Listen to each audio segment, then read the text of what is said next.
Hello all, my name is Prabhakar. I'm making a series of videos available to you to learn Amazon Web Services. And in this session, I'm going to talk about virtual private cloud and which is one of the most fundamental core component of AWS.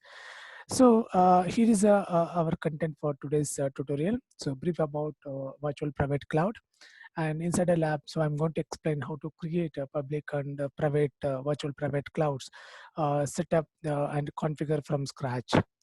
So first of all, let's check that, okay, what is VPC? Amazon Virtual Private Cloud lets you provision a logical isolation selection of AWS cloud where you can launch AWS resources in a virtual network that you can define. So here I can create an isolated environment, isolated network, and I can keep my AWS resources onto the respective isolated network so that I can segregate the public resources and the private resources for the better security.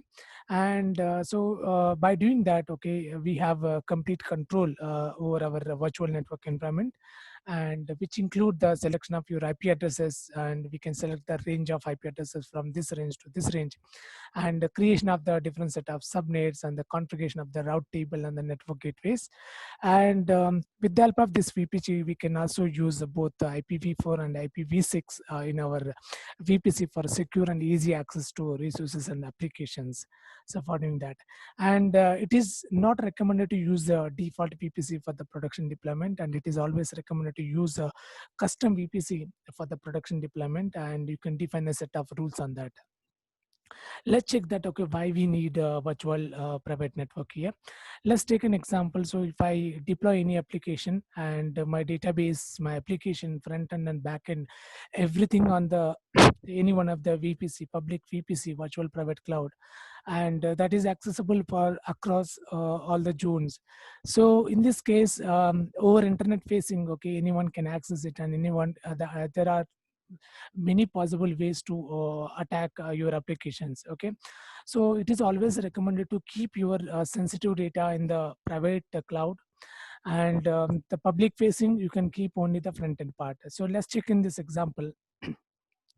Here a user wants to access any one of the web application, so that web application actually deployed on the public subnet, and where this NAT gateway is enabled on this, so that so whenever user places the request, first of all the request comes to the web server, and from this web server, so it will go to the private subnet where my database and my configuration, my files all are located. And this private subnet which is not accessible over internet facing, and if you want to access this private subnet content or resources, okay, you have to go through public subnet only. So for that, it is always recommended to you can keep a public and a private subnet, so that you can keep a sensitive information in terms of data, in terms of files or images, maybe in terms of database into the private subnet, and user facing you can keep only UI content onto the user facing. So this is how so we need a VPC so that we can create a public and private subnets, so in order to segregate the applications and segregate the AWS resources. So now let's go to the lab, how to create virtual private cloud in AWS, and how to create two different types of subnets, private and public, and check that how it will work. So first of all, let's go to AWS Management Console, and here click on the services, and you can type VPC, Virtual Private Cloud. So this UI is constantly, frequently changing. So because AWS have a lot of services, and based on the services and alignment, so they are frequently enhancing the UI. So for the better user-friendly access, so you can go to the Virtual Private Cloud here, and once you go to Virtual Private Cloud, so yes. So once you go to this section, okay, here you can see that, okay, I have a VPC, one VPC and 6 subnets are there, one route table and one internet gateway is already there. So if I change it to some other region, Asia Pacific, so let's take an example of, for example, North California, okay. So if you select irrespective of any region, so there you can find so default one VPC is available for the existing region, as it is a default region and a default VPC, and AWS gives a default VPC in every region, because when you start working on AWS, it will allow you to go ahead and then quick start of the creating the EC2 instance using the particular default VPC instead of starting from the scratch. So that's why, so every region, so there is the default VPC and default settings and default subnets are already available. So now let's go ahead and then create the custom VPC here. So how can you create a custom VPC? How you can segregate the instances with the help of that? So now I'm in VPC dashboard here, and you can click on the launch VPC wizard. So if you launch the click on the VPC wizard here, so it will prompt you with a template like, okay, you need a VPC with a single public subnet, or so you need the public and private subnets, and where I can segregate a public and then private one, and some other options are available here. So, and another option is that, okay, so instead of directly selecting something from the template, what we can do is, so here I can go to the your VPC. So these are the steps we have to follow in order to create a custom VPC here. So for that, this is a default VPC which is running in IPv4, and these are the IP range. So now I'm creating a new IP here, and here I'm using it as my demo VPC. Okay, and IPv4 block I'm using 10 dot. Okay, and the followed by so I can specify, for example, 10 dot 0 dot and 0 dot 0 slash 26. Here is a range of IPs I can select that. Okay, so this means that, okay, so how do you decide that, okay, how many set of IPs I need to specify? When you are creating a VPC, it is a mandatory to know that, okay, how many IPs you are planning to rotate with the help of this this VPC. Let's take an example. Suppose if I specified 10.0.0. Slash 26. So there is a formula is available for that. Okay, 2 is to 2 to the power of if I say 32 minus and whatever the IP which I have given, it is a 26. That means that, okay, so 2 to the power of 6. So that means 64 IPs I can get it if I use the IP range of something like this.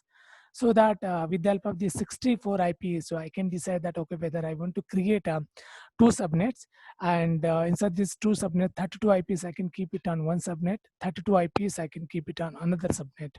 So, or you can segregate it for up to 16, like I can create a 4 subnets, and I can keep a 16 IPs onto the each subnet. Or maybe you can drill down and then you can create a 8 subnet, and you can keep only 8 IPs onto the each subnet. That is also possible here. Now, when you use this 64 IPs, so your IPs, which actually starts from, okay, 10.0.0.0, which is the starting IPs, and ending IPs, which is 10.0.0. and 63. Okay, so these many IPs. Okay, so we can get it around 64 IPs we can get with the help of by specifying this IP range. So now go back to the instance. Okay, so here if I go here and I have specified that, and coming to the tenancy part, okay, this is a very important part. So if I choose the default, so that we can launch all type of AWS instances on this VPC. And if I go here and then click on the dedicated, so that so here you will be able to launch only dedicated AWS host instances in this particular VPC. So that's why so I don't want to launch only dedicated instance on this VPC. So that's why I'm selecting it as a default one. Now click on create. Okay, now I have successfully created a VPC here. This is my demo VPC, and which IP range is, this is the my IP range on this. So now I have created an IP, so VPC and with IP range. Now it's time to create a subnet for dividing that 64 IPs into the set of subnets. So these are the set of subnets which are already there for the default VPC. Okay, so I don't require any subnet. I don't require any subnet which is already there for the default. So I'm creating subnet for my VPC. Here I'm using it as okay, the public A. Okay, so I'm going to create four subnets. Okay, two public and two private. So here I can choose it as my demo VPC and availability zone. So I can select it as US1 is availability zone, and this IP range again I can specify it as 0.0.0, and here I can specify it as a 28. Okay, this means that okay, IP range which is start from 0 to 16 IPs. Okay, so now click on create. After doing that, now I have created one public subnet. Here let me go to demo. Okay, so and I'm creating another public subnet here, so I'm creating it as a public B, and the VPC is a demo VPC, and availability zone is US East 1A, and 10.10.0.0, and here is 16. Okay, and 28. Okay, so 16 IPs will be created for that. This means that 28 means that okay, coming to my previous example, so if I use 28 here, if I use let's say okay 10.0.0.28, which means that okay 2 to the power of 2 to the power of okay 32 minus okay 28.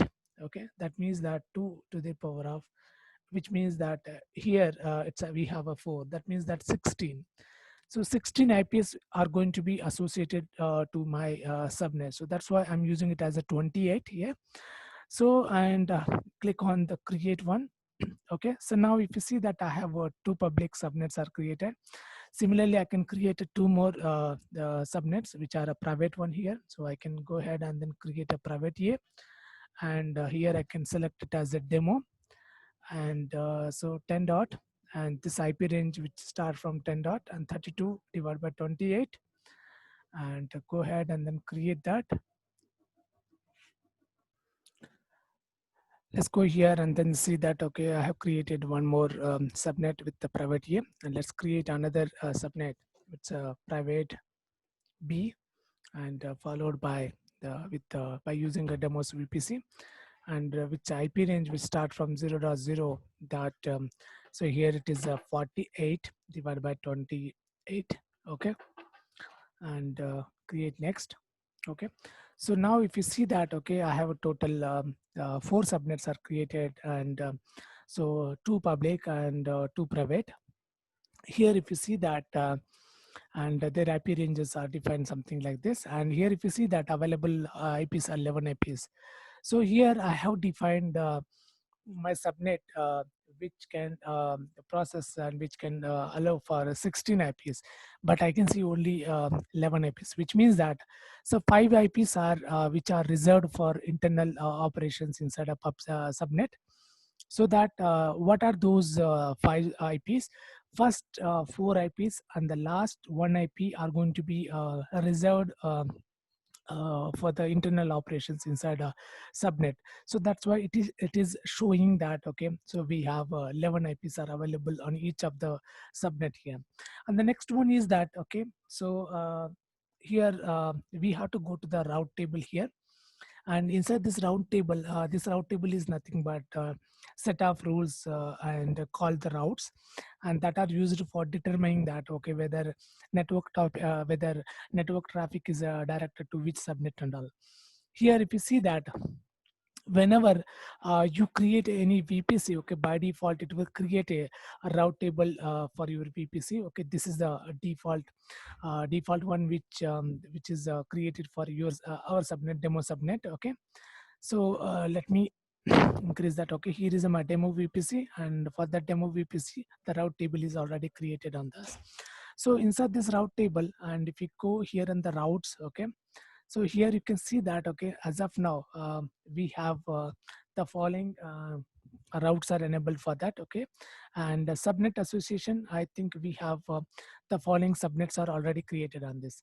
So what I can do here, and this route table, I'm calling it as a public route table. Okay, and I'm going to create another route table here, that is I can call it as a private. Okay, private route table, and I'm going to use the demo VPC for that. Okay, so once you choose that, okay, go here.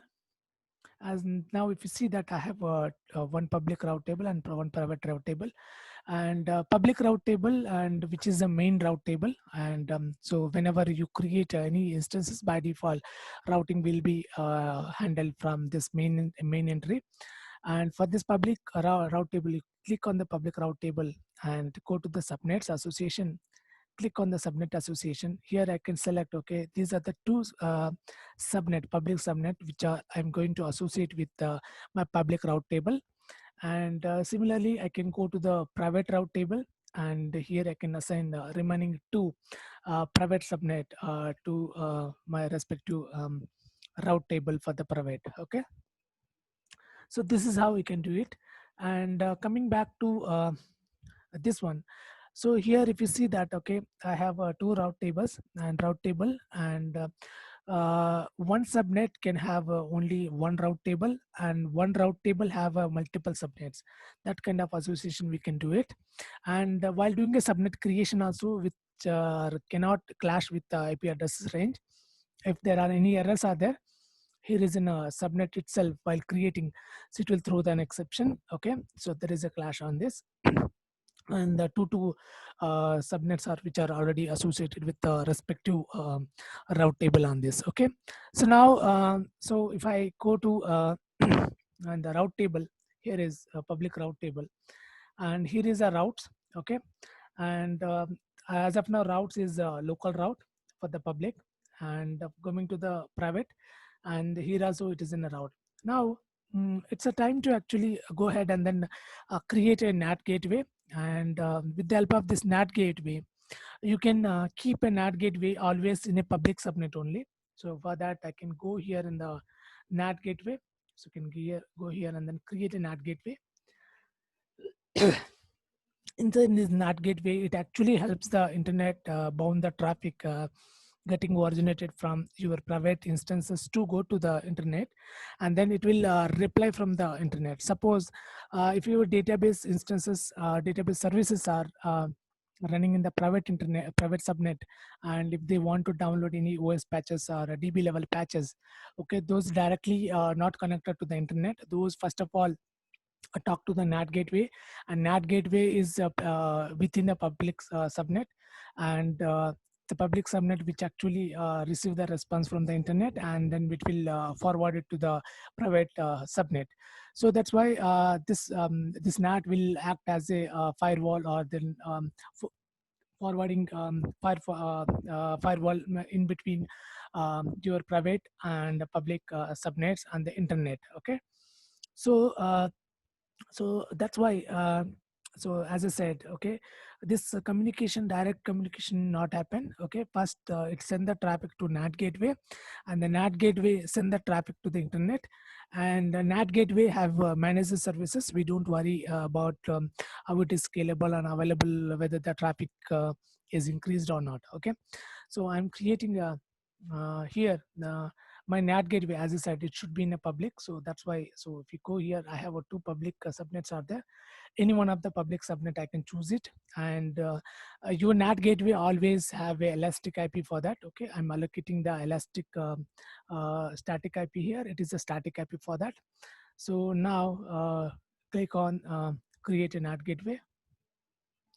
Now I have created a NAT gateway. Now go to your route table, and after going to the route table, okay, so inside and your NAT gateway is in a inside public subnet, but it should route into the private route. Okay, so for that you can click on the private route table, go to the routes, and here edit the routes, and inside a route I can select that. Okay, whatever the traffic is coming from uh, all. Okay, so you can route it to NAT gateway, and here is my NAT gateway, and save the route. Okay, go here.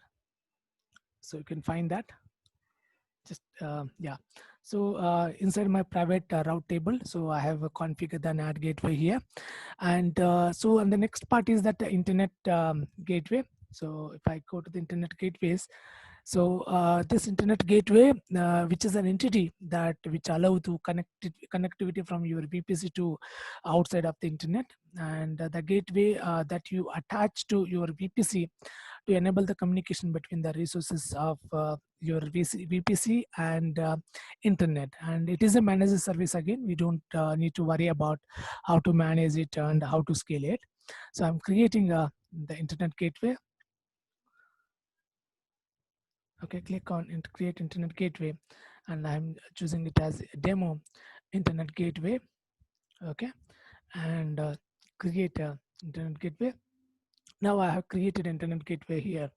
So if I go here, so here you can find that, okay, it is in a detached mode. Okay, you can right click on this, or maybe you can select that and you can go here and then say that attach to VPC, and I can select that, okay, my VPC is a demo VPC here, and attach internet gateway. Now I created an internet gateway. I created NAT gateway. NAT gateway I created within a public subnet, but I have attached it to the private route table. And similarly, I created a internet gateway, and that internet gateway I have attached to my VPC. And but this internet gateway, it should be part of the my public route table. So I can go to here and I can click on the public route table. Here is in a route. I can select that. Okay, so 0.0 whatever the traffic which is coming from the outside of the world. So I need to I need to get it from the internet gateway as a demo. Okay, let me select that the correct one. Okay, here is internet gateway. Here is my internet demo internet gateway. Save the notes and go here. Okay, now if you see that I have a subnet association is done. Okay, two private subnet which are associated to private route table, and similarly we have a public route table, and two public subnets are associated on this, and public route table which have internet gateway, and coming to the private route table we have NAT gateways enabled for that. So, and after doing that, okay, and now if you go to the VPC here, inside this VPC, and what you can do, you can go here and then you can say that so DNS resolution operation, it should be enabled, so that whenever you create any instance on this, by default it will create a DNS host names for that. Okay, so you can also enable for this and save the changes. And yeah, so I done that. And the next one is you can go to the subnets, and inside the subnets I have a public subnets, and here you can say associate and modify auto assigning of the IP addresses. And this option, if you enable that, whenever you create a whenever you are trying to launch the EC2 instance, okay, it will prompt you that, okay, whether you want to use the IPv4 addresses, or whether you want to do the auto assignment of the customer owned IPv4 addresses. That kind of prompting we can enable it for that. Okay, so this is how we can create a virtual private cloud in AWS, and create the subnet and size it, and we probably choose the sizes as per the requirement. And so, and we done all the things. Okay, so hopefully this lab give a chance to work in AWS virtual private cloud, and we come to end of this lab. And so thanks for watching this, and I will see you in the next lab.